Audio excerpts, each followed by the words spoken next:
कैसे हो। तो आज हम पढ़ेंगे भाग क्षितिज 2 का 5वां पाठ।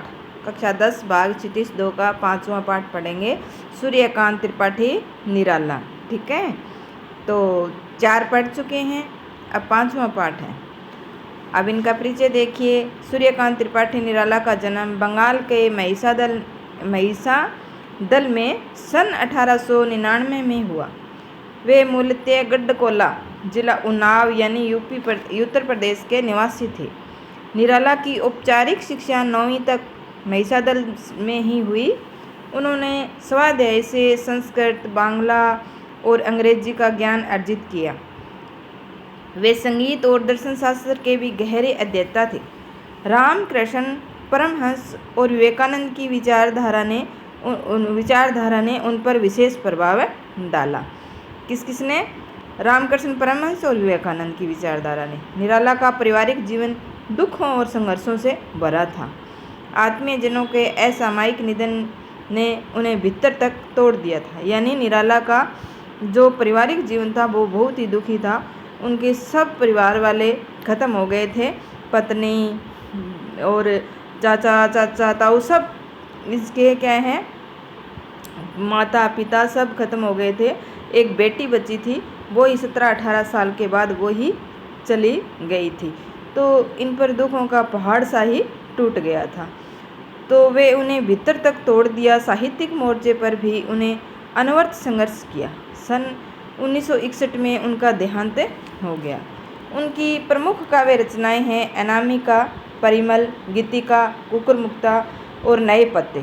उपन्यास, कहानी, आलोचना और निबंध लेखन में भी उनकी ख्याति अस्मरणीय है। निराला रचनावली के 8 खंडों में उनका संपूर्ण साहित्य प्रकाशित है। निराला विस्तृत सरोकारों के कवि है। दार्शनिकता, विद्रोह, क्रांति, प्रेम की तरलता और प्रकृति का विराट तथा उदात्त चित्र उनकी रचनाओं में उपस्थित है। उनके विद्रोही स्वभाव ने कविता के भाव जगत और शिल्प जगत में नए प्रयोगों को संभव किया। छायावादी रचनाकारों में उन्हें सबसे पहले मुक्त छंद का प्रयोग किया। यही एक छायावादी कवि हैं। जयशंकर प्रसाद भी छायावादी कवि थे। तो छायावादी रचनाकारों में उन्होंने सबसे पहले मुक्त छंद का प्रयोग किया। शोषित, उपेक्षित, पीड़ित और प्रताड़ित जन के प्रति उनकी कविता में जहाँ गहरी सहानुभूति का भाव मिलता है, वहीं शोषक वर्ग और सत्ता के प्रति प्रचंड प्रतिकार का भाव भी मिलता है। यहाँ जो हम 2 कविता पढ़ने जा रहे हैं, पहली कविता है उत्साह। पहली बादल पे लिखी गई कविता है उत्साह। दूसरी है अट नहीं रही। प्रकृति की जो छटा है वो समा नहीं रही है। तो ये 2 कविताएं हैं। इनमें क्या दिया गया है, ये सारांश यहाँ दिया है। तो ये है, हम देखते हैं। उत्साह एवं आह्वान गीत है। ये क्या है? गीत है आह्वान वाला, जो बादल को संबोधित है। बादल निराला का प्रिय विषय है। कविता में बादल एक तरफ पीड़ित प्यासे जन की आकांक्षा को पूरा करने वाला है, तो दूसरी तरफ वही बादल नई कल्पना और नए अंकुर के लिए विध्वंस, विप्लव और क्रांति चेतना को संभव करने वाला भी। कवि जीवन को व्यापक और समग्र दृष्टि से देखता है। कविता में ललित कल्पना और क्रांति चेतना दोनों है। सामाजिक क्रांति या बदलाव में साहित्य की भूमिका महत्वपूर्ण होती है। निराला इसे नवजीवन और नूतन कविता के संदर्भ में देखते हैं। दूसरी कविता है अट नहीं रही। कविता की फागुन की मादकता को प्रकट करती है। कवि फागुन की सर्वव्यापक सुंदरता को अनेक संदर्भों में देखता है। जब मन प्रसन्न हो तो हर तरफ फागुन का ही सौंदर्य और उल्लास दिखाई पड़ता है। सुंदर शब्दों के चयन और लय ने कविता को भी फागुन की तरह ही सुंदर एवं ललित बना दिया है। तो हम यहाँ ये पहला उत्साह है, जो आह्वान गीत है, ये पढ़ेंगे। ठीक है। उत्साह।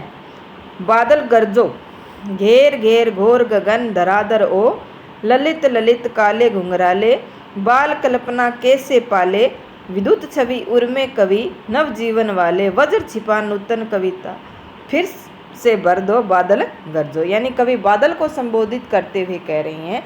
प्रस्तुत कविता एक आह्वान गीत है। इसमें कवि बादल से घनघोर गर्जन के साथ बरसने की अपील कर रहे हैं कि बादल गरजो, गरजो और घनघोर गर्ज कर बरसो। घेर घेर घोर गगन धराधर, धराधर बादल होते हैं, धराधर क्या है, बादल ही होते हैं। बादल बच्चों के काले घुंघराले वाले बाल जैसे हैं। कवि बादल से बरस कर सबकी प्यास बुझाने और गरज कर सुखी बनाने का आग्रह कर रहे हैं। कवि बादल में नव जीवन प्रदान करने वाला बारिश तथा सब कुछ तहस नहस कर देने वाला वज्रपात दोनों ही देखते हैं।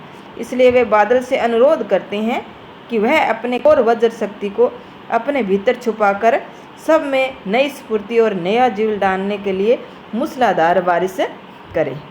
नई स्फूर्ति और नया जीवन, वज्र छिपा नूतन कविता फिर से भर दो बादल गरजो, यानी नई स्फूर्ति अपने भीतर।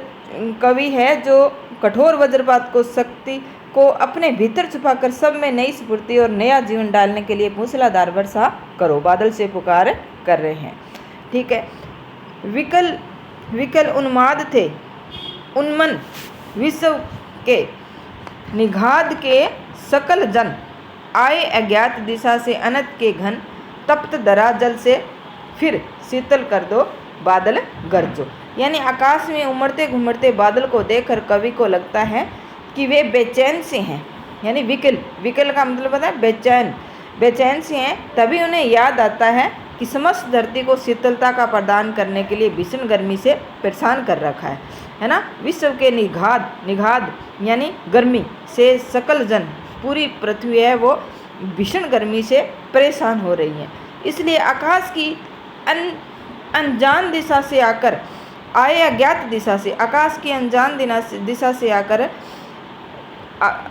अनजान दिशा से आकर काले काले बादल पूरी तपती हुई धरती को शीतलता प्रदान करने के लिए बेचैन हो रहे हैं। तप्त धरा को, पूरी तपती हुई धरती को धरा से फिर शीतल कर दो, यानी शीतलता प्रदान करने के लिए बेचैन हो रहे हैं। कवि आग्रह करते हैं जल से फिर शीतल कर दो बादल गरजो। कवि आग्रह करते हैं कि बादल खूब गरजो और बरसो और सारी धरती को तृप्त कर दो। ठीक है। यानी कवि है वो बादल से आग्रह कर रही हैं कि इस धरती पर भीषण गर्मी है, सब लोग व्याकुल हो रहे हैं, सब जन है वो व्याकुलता से परेशान है, तो आप इसमें ठंडी बरसात करके इस धरती को शीतल जल से तृप्त कर दो बादल गरजो। ठीक है। अब हम पढ़ेंगे दूसरी कविता है अट नहीं रही। अट का मतलब होता है समाना, यानी प्रकृति की छटा सुंदरता है वो फागुन के महीने में समा ही नहीं रही है। नए नए पत्ते आ रहे हैं, पुराने पुराने पत्ते जल रहे हैं। यानी इसमें भावार्थ दो भावार्थ दिया हुआ है कवि ने, कि आपने ने पढ़ा था कि ये देखो कि इसमें अट नहीं, कविता फागुन की मादकता को प्रकट करते हैं। कवि फागुन की सर्वव्यापक सुंदरता को अनेक संदर्भों में देखता है। जब मन प्रसन्न होता है तो हर तरफ फागुन का ही सौंदर्य और उल्लास दिखाई पड़ता है। सुंदर शब्दों के चयन और लय ने विकास को फागुन की तरह किया। यहाँ कवि ने देखो अब क्रांति की चेतना है, सामाजिक संस्कृति बदलाव में को लाए हैं कवि ऊपर उत्साह में, और यहाँ प्रकृति की छटा की सुंदरता का वर्णन कर रहे हैं। कवि अट नहीं रही है, यानी समा नहीं रही है। प्रकृति की जिस सुंदरता है फागुन के महीने में मानवीकरण चित्रण किया है कवि ने। अट नहीं रही है आबा फागुन की, तन सट नहीं रही है। कहीं सांस लेते हो घर घर भर देते हो, उड़ने को नभ में तुम पर कर देते हो। आँख हटाता हूँ तो हट नहीं रही है। अब प्रस्तुत कविता में कवि ने फागुन का मानवीकरण चित्रण प्रस्तुत किया है। फागुन यानी फरवरी मार्च के महीने में बसंत ऋतु का आगमन होता है।